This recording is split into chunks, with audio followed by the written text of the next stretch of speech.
Too often we have to report on terrible cases of child abuse, but tonight we have an incredible story of hope. Yeah, you're about to hear from two brothers who survived abuse that was so shocking it received national attention.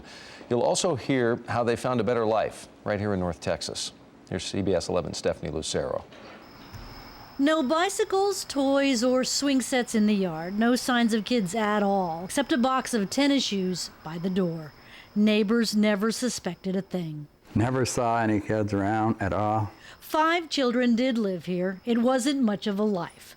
Police photos show the closet where they were locked up, beaten, and tortured at the hands of people who were supposed to protect them, their adoptive parents, John and Linda Dollar. Horrible things to hear. Worst of all, the children were nearly starved to death. They have very sweet faces, but when you look at their bodies, I mean, it looks like Auschwitz. A small town in Florida reacted with disbelief. They're children, for God's sakes. God. The children were rescued when their parents took one of the boys to the hospital and a doctor called police. That's when John and Linda Dollar fled. They were caught after a nationwide manhunt and agreed to plead guilty. When given an opportunity to apologize, the Dollars made excuses. There were things that we did because of what we were taught by the biblical principles. As for the children, no one ever heard what happened to any of them. I hope they have a better life from now on. Until now. This is Andrew, one of the children trapped in that closet. We were just talking in the closet just about being free and just how much of a miracle that it would be to experience a real family. That miracle happened because of David and Tracy Shevlin. But you guys played a good game. 5 years ago, the North Texas couple went to an adoption event looking for a young child. Yeah, they are. The smaller kids, the babies, that's where all the parents were. But instead, the Shevlins were drawn to 14-year-old Andrew and his twin brother, Alex, who didn't think they had a chance of getting adopted. I thought that I would just be 18, still in foster care, then just get kicked on my own and know that there was no one out there who wanted an older kid. Everybody wanted to adopt a younger kid. I was very surprised. Even the Shevlins' other children felt an immediate connection. Andrew is my best friend. Me and him clicked from the very beginning. They're very nice, and we just love each other. And just to know that they were already wanting me before they had no idea of who I was is pretty awesome.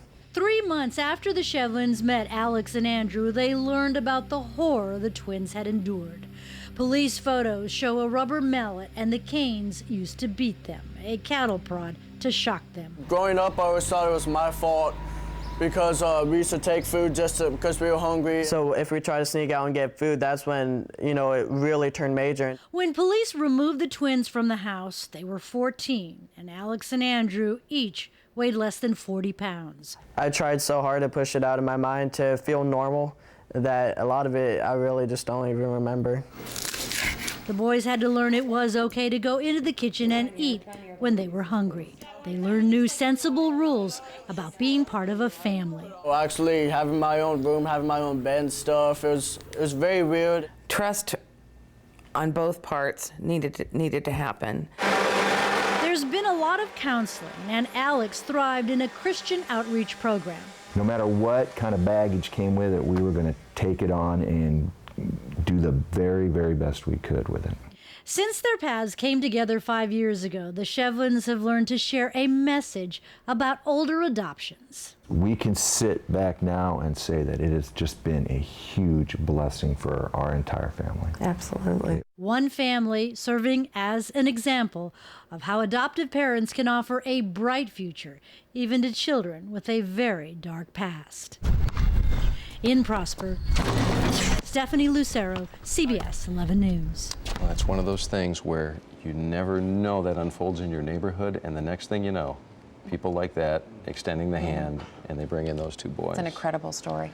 Yeah, by the way, in Texas, right now, just a little number for you, there's nearly 6,000 children waiting to be adopted, and almost a third of those are older kids like these two young boys were, who are over the age of 10. And a lot hopefully of we'll kids have waiting. some happy stories to pass along about them as well. Yeah.